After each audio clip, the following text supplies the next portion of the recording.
Hello friends, आज हम लोग जानने वाले हैं पूर्व मध्यकाल इतिहास। इसे जानने से पहले हम लोगों ने भारत का प्राचीन इतिहास को कंप्लीट किया है। तो चलिए हम लोग स्टार्ट करते हैं पूर्व मध्यकाल। ठीक है, तो इसे जानने से पहले आप मेरे चैनल कॉम्पिटिटिव गुल्लक को लाइक करें, सब्सक्राइब करें और शेयर करें ताकि कोई भी नोटिफिकेशन आप तक सबसे पहले पहुंच सके। तो यहाँ पे पहला क्वेश्चन है कि नागर, द्रविड़ और वेसर तीन प्रमुख हैं। ठीक है, तो ये तीनों क्या हैं? तो ये तीनों भारतीय मंडलों की वास्तु शैली है। क्या है? भारतीय मंडलों की वास्तु शैली। अब इसका डिस्क्रिप्शन बहुत अच्छे से डिटेल से बताया गया है। तो भारत में मंदिरों की तीन प्रमुख वास्तु शैलियाँ हैं। पहला, उत्तर भारत की नागर शैली। ठीक है, तो नागर शैली कहाँ है? तो उत्तर भारत में। दक्षिण भारत की द्रविड़ शैली और वैसर शैली। यानी कि इसमें कहा गया कि कुछ विद्वानों के मतानुसार वैसर शैली भी एक स्वतंत्र शैली है जिसमें नागर और द्रविड़ दोनों शैलियों की कुछ चुनी हुई विशेषताओं का मिश्रण यहाँ मिलता है। अगला प्रश्न है, मिहिर भोज शासक थे, यानी मिहिर भोज कहाँ के शासक थे? तो ये गुज्जर प्रतिहार राजवंश के शासक थे। यानी इनके बारे में कहा जाता है कि मिहिर भोज 836 से लेके 885 ईस्वी में गुज्जर प्रतिहार वंश का शासक था। इसने आदि वराह की उपाधि भी धारण की थी। यानी कौन सी उपाधि? आदि वराह की उपाधि भी धारण की थी। और इन्होंने अपनी राजधानी कन्नौज स्थापित किया था। तो ये कुछ पूर्व मध्यकाल के प्रश्न हैं। इसके बाद प्रश्न आते हैं प्राचीन भारत विविध, यानी कि जो हम लोगों ने प्राचीन इतिहास पढ़ा था और पूर्व मध्यकाल, इन सभी का मिश्रण यहाँ पे देखने को मिलता है। तो चलिए इन्हें भी हम लोग कंप्लीट करते हैं। तो यहाँ पे पहला प्रश्न आता है कि शुंग शासकों की राजधानी कहाँ थी? तो कहाँ थी? विदिशा। यानी शुंग साम्राज्य की राजधानी पाटलिपुत्र थी और पुष्यमित्र शुंग अंतिम मौर्य बृहद को सेनापति था। ठीक है, यानी मौर्य वंश का बृहद जो था वो सेनापति था। तो इसने 184 ईसा पूर्व में बृहदत्त की हत्या कर शुंग वंश की राजधानी स्थापित की। कौन? पुष्यमित्र शुंग ने। ठीक है, इसके बाद है कि प्राचीन कालीन लाड खान नामक मंदिर निम्नलिखित में से किस स्थान पे स्थित है? तो किस स्थान पे है? तो एहोल में। कहाँ है? एहोल में। तो कहा जाता है कि प्राचीन कालीन लाड खान नामक मंदिर कर्नाटक के एहोल, जिसे आईहोल भी कहा जाता है, वहाँ स्थित है। और यहाँ शिव को समर्पित मंदिर है। ये कौन सा मंदिर है? तो शिव जी, भगवान शिव को समर्पित मंदिर है। और एलोरा की गुफाएं महाराष्ट्र के औरंगाबाद के भी पास स्थित है। इसके बाद अगला प्रश्न है कि विजयनगर साम्राज्य की राजधानी कहाँ थी? यानी विजयनगर जो साम्राज्य है इसकी राजधानी कहाँ है? तो हम्पी है। तो विजयनगर साम्राज्य की राजधानी हम्पी थी जो वर्तमान में कर्नाटक राज्य में है। यानी हम्पी कहाँ है? तो कर्नाटक राज्य में है। और हम्पी यूनेस्को के विश्व धरोहर स्थल में भी शामिल है। इसके बाद अगला प्रश्न है कि आर्यों का मूल निवास स्थान कहाँ है? तो आर्यों का मूल निवास स्थान यूरेशिया कहा जाता है। ठीक है, यूरेशिया कहने का मतलब यूरोप और एशिया के मध्य वाला भाग। तो आर्यों के मूल निवास के संबंध में मतभेद है। ठीक है, यानी कि आर्य कहाँ से आए, इसके बारे में बहुत सारे विद्वानों का अलग अलग मत है, लेकिन यहाँ पे सही आंसर क्या माना जाता है? यूरेशिया। तो कुछ विद्वानों के अनुसार आर्यों का मूल निवास मध्य एशिया था। ठीक है, जर्मन विद्वान मैक्स मुलर ने 19वीं शताब्दी में मध्य एशिया का मूल सिद्धांत दिया, इसलिए विकल्प भी सही होगा। इसके बाद अगला प्रश्न है कि पंचतंत्र के रचनाकार कौन थे? तो पंचतंत्र जिसमें बहुत सारे कहानियाँ सुनाए जाते हैं, तो पंचतंत्र के रचनाकार विष्णु शर्मा को माना जाता है। तो कहा जाता है कि पंचतंत्र के रचनाकार विष्णु शर्मा है। यह पशु पक्षियों की कथाओं के माध्यम से नीति परक ज्ञान प्रदान करती है। मुगल काल में पंचतंत्र का फारसी अनुवाद आयर ए दानिश, जिसे अबुल फजल भी कहा जाता है, के द्वारा कराया गया था। यानी उनके तहत कराया गया था। इसके बाद अगला प्रश्न है कि राजतरंगिणी के लेखक कौन है? तो राजतरंगिणी के लेखक कल्हण है, और ये हमेशा सवाल आते रहता है। तो राजतरंगिणी कल्हण द्वारा रचित एक संस्कृत ग्रंथ है। इसका शाब्दिक अर्थ होता है रजाओं की नदी। इसमें कश्मीर के इतिहास का भी वर्णन है जो महाभारत काल से आरंभ होता है। इसमें 8 तरंग है और उस समय कश्मीर में केवल वैदिक धर्म ही प्रचलित था। पहले तरंग में यह बताया गया कि सबसे पहले कश्मीर में पांडवों के समकालीन शासक गोनंद ने राज्य की स्थापना की थी। यानी किसने? गोनंद ने राज्य की स्थापना की थी, यह माना जाता है। इसके बाद अगला प्रश्न है कि कथा सरित सागर के लेखक कौन थे? तो कथा सरित सागर के लेखक सोमदेव को माना जाता है। किन्हें? सोमदेव को माना जाता है। तो कथा सरित सागर सोमदेव द्वारा 11वीं सदी में लिखा गया संस्कृत ग्रंथ है। गुप्तकालीन लेखक विशाख दत्त की 2 प्रसिद्ध रचनाएं हैं, एक है मुद्रा राक्षस, दूसरा देवी चंद्रगुप्तम है। इसके बाद अगला प्रश्न है कि समय के संदर्भ में प्रयुक्त संक्षिप्त रूप एडी का अर्थ क्या होता है? तो एडी कहने का मतलब होता है कि जो ईसा जी के जन्म के पहले, ठीक है। तो इसमें एडी कहने का मतलब होता है एनो डोमिनी। क्या होता है? एनो डोमिनी। यानी कि एडी कहने का मतलब होता है कि ईसा मसीह के जन्म के बाद की कहानी है।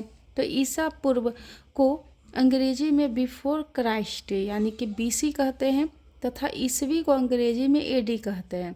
यह एनो डोमिनी नामक 2 लैटिन शब्दों से बना है जिसका अर्थ है ईसा के जन्म का वर्ष। यानी कि एडी कहने का मतलब है कि यहाँ से ईसा मसीह का जन्म हुआ था। इसके बाद अगला प्रश्न है कि निम्न में से कौन सा कथन सही है? यानी कि यहाँ पे कुछ ऑप्शन दिए गए हैं और इसमें से आपको सही आंसर चुनना है, ठीक है। तो चलिए स्टार्ट करते हैं। तो यहाँ पे सबसे पहला ऑप्शन है कि 326 ईसा पूर्व में सिकंदर ने भारत पर आक्रमण किया, ठीक है। तो यहाँ पे यह कहा जाता है कि 326 ईसा पूर्व में सिकंदर ने भारत पर आक्रमण किया। तो ये तो सही है क्योंकि सिकंदर जो था वो 326 ईसा में भारत पर आक्रमण करता है और उसमें भारत में कौन थे? तो चंद्रगुप्त मौर्य जी थे। इसके बाद सेकंड ऑप्शन आपका है कि आम्भी जो तक्षशिला का राजा था उन्होंने सिकंदर और उसकी सेना का स्वागत किया था। तो आम्भी ने ही सिकंदर और उसकी सेना को भारत में मतलब कि ये स्वागत किया था, उनका देख रेख सब किए थे। तो ये भी सही ऑप्शन है। इसके बाद है कि सिकंदर की मृत्यु 332 ईसा पूर्व हुई, ठीक है। यहाँ पे क्या ऑप्शन है कि सिकंदर की मृत्यु 332 ईसा पूर्व हुई, जबकि ये ऑप्शन गलत है। यहाँ पे कब हुआ था? 323 ईसा पूर्व में सिकंदर की मृत्यु हुई थी। तो यहाँ पे ऑप्शन क्या सही हो जाएगा? 1 और 2, यानी ये ऑप्शन गलत है। तो 326 ईसा पूर्व में सिकंदर ने भारत पर आक्रमण किया, सही है। आम्भी जैसे कई भारतीय शासकों ने उनका सहयोग किया, ये भी सही है। 323 ईसा पूर्व के लगभग सिकंदर की मृत्यु हो गई, यानी कि 323 में। इसके बाद अगला प्रश्न है कि सिकंदर महान ने किस वर्ष भारत पर आक्रमण किया था? तो किस वर्ष? 326 ईसा पूर्व। इसके बाद है कि राजराजेश्वर मंदिर कहाँ स्थित है? तो कहाँ? तंजावुर में, ठीक है। तो राजराजेश्वर मंदिर का निर्माण चोल शासक राजराज फर्स्ट ने करवाया और यह मंदिर तंजौर जिसे वर्तमान में तंजावुर में स्थित है और इस मंदिर का निर्माण द्रविड़ शैली में कराया गया था। इसके बाद अगला प्रश्न है कि इनमें से किसने पहली बार यह व्याख्या की थी कि पृथ्वी के अपनी धुरी पे घूमने के कारण प्रतिदिन सूर्योदय एवं सूर्यास्त होता है? कौन? तो आर्यभट्ट जी ने किया था। तो प्रसिद्ध गणितज्ञ, खगोल शास्त्री एवं ज्योतिष आर्यभट्ट, ठीक है, गुप्तकालीन विभूति थे और इन्होंने आर्यभट्टियम नामक ग्रंथ की भी रचना की थी। कौन सी ग्रंथ की? आर्यभट्टियम ग्रंथ की भी रचना की थी और सर्वप्रथम बताया कि पृथ्वी के अपने धुरी पे घूमने के कारण ही प्रतिदिन सूर्योदय एवं सूर्यास्त होता है और इन्होंने पृथ्वी एवं चंद्रमा के बीच की सटीक दूरी का भी पता लगाया तथा सूर्य ग्रहण एवं चंद्र ग्रहण का वैज्ञानिक स्पष्टीकरण भी इन्होंने किया है। इसके बाद अगला प्रश्न है कि भास्कर की लीलावती किस विषय का मानक मूल पाठ है? ठीक है, तो लीलावती किसका है? तो गणित का। तो कहा जाता है कि भास्कर द्वितीय या भास्कराचार्य द्वारा लिखी गई पुस्तक लीलावती गणित विषय का मानक मूल पाठ है। इनकी पुत्री का नाम भी लीलावती था। भास्कराचार्य का जन्म बीजापुर एवं मृत्यु उज्जैन में हुई थी और ये गणित के साथ साथ ज्योतिषाचार्य भी थे और इनकी अन्य पुस्तकों में सिद्धांत शिरोमणि प्रमुख है। इसके बाद अगला प्रश्न है कि निम्न में से कौन सा प्राचीनतम गुरुकुल है। तो सबसे प्राचीनतम गुरुकुल कौन है, तो तक्षशिला। ठीक है। इसके बाद है कि कहा जाता है कि तक्षशिला जो है मौर्य काल में उत्तरापथ की राजधानी थी और शिक्षा का भी यह प्रमुख केंद्र रहा है। इसके बाद अगला प्रश्न है कि निम्न में से कौन सा मंदिर को काला शिवालय के नाम से जाना जाता है। तो काला शिवालय किसे, सूर्य मंदिर के नाम से। तो यह सूर्य मंदिर कहाँ है, तो उड़ीसा में है। तो उड़ीसा के कोणार्क में स्थित सूर्य मंदिर अपने अद्भुत स्थापत्य हेतु प्रसिद्ध है। इसे ब्लैक पैगोडा या काला शिवालय भी कहा जाता है। तो कहाँ है यह, तो यह उड़ीसा में स्थित है। ठीक है। इसके बाद अगला प्रश्न है कि बंगाल का प्राचीन नाम क्या था। तो बंगाल का प्राचीन नाम क्या था, गौर। ठीक है। तो प्राचीन काल में गौर या बंग के नाम से बंगाल को जाना जाता था। तो ये याद रखिएगा। इसके बाद अगला प्रश्न है कि विजयनगर साम्राज्य में अमरम शब्द का अर्थ क्या होता है। तो अमरम शब्द का जो अर्थ है, इसका मतलब सैनिकों को अनुदान, यानी अमरम सैनिकों का प्रदान अनुदान होता था। इन्हें साम्राज्य की सेवा के लिए पैदल सैनिकों, घुड़सवारों, हाथियों की एक निश्चित संख्या रखनी पड़ती थी।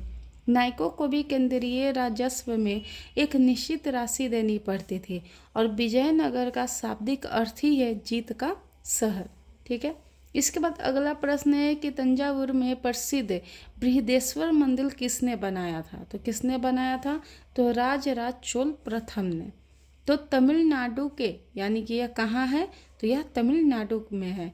तो तमिलनाडु के तंजावुर यानी तंजौर के प्रसिद्ध बृहदेश्वर मंदिर का निर्माण चोल शासक राजराज प्रथम ने 985 से 1014 ईस्वी के बीच में करवाया था। यह एक द्रविड़ शैली का शिव मंदिर है जिसे राजराजेश्वर मंदिर के नाम से भी जाना जाता है। यूनेस्को द्वारा इसे महान चोल मंदिरों के समूह के तहत वर्ष 1987 में अपनी विश्व धरोहर स्थलों की सूची में शामिल किया गया था। अगला प्रश्न है कि पूर्व मध्यकालीन उत्तर पश्चिमी भारत की लिपि कौन सी थी। ठीक है। तो कौन सी लिपि थी, तो शारदा लिपि। तो कहा जाता है कि पूर्व मध्यकाल में शारदा उत्तर पश्चिम भारत की लिपि थी और इस लिपि का विकास ब्राह्मी लिपि से हुआ था। इसके बाद अगला प्रश्न है कि बिंबिसार किस राजवंश का शासक था। तो बिंबिसार किस राजवंश का शासक था, तो हर्यक वंश का। ठीक है। यानी यहाँ पे आप देख सकते हैं कि बिंबिसार हर्यक वंश का शासक था और हर्यक वंश का शासन मगध में 544 ईसा पूर्व से लेकर 412 ईसा पूर्व तक था, जिसमें अजातशत्रु, उदयन, नागदशक आदि सभी कहाँ के वंशज थे, तो हर्यक वंश के ही शासक माने जाते हैं। इसके बाद अगला प्रश्न है कि कैलाशनाथ मंदिर किस वंश ने और किस राज्य में बनाया था। तो कैलाशनाथ जो मंदिर है तो ये आपका पल्लव राजवंश ने बनाया था और कहाँ, तमिलनाडु में। तो कैलाशनाथ मंदिर कांचीपुरम तमिलनाडु में स्थित है और इस मंदिर का निर्माण पल्लव राजवंश द्वारा करवाया गया था। इसके बाद है कि सूची 1 को सूची 2 से मिलान करना है। ठीक है। तो यहाँ पे आप देख सकते हैं कि कुछ यहाँ पे ऑप्शन दिया गया है, तो यहाँ पे मैं बताती हूँ। तो बृहत संहिता जो है तो वह कहाँ है भैया, वराहमिहिर। तो यहाँ पे आप देख सकते हैं बृहत संहिता कहाँ हो जाएगा, वराहमिहिर। इसके बाद है मुंस्का मनसा। तो मुंस्का मनसा क्या हो जाएगा, अतुला। तो मुंस्का मनसा क्या हो जाएगा, अतुला में।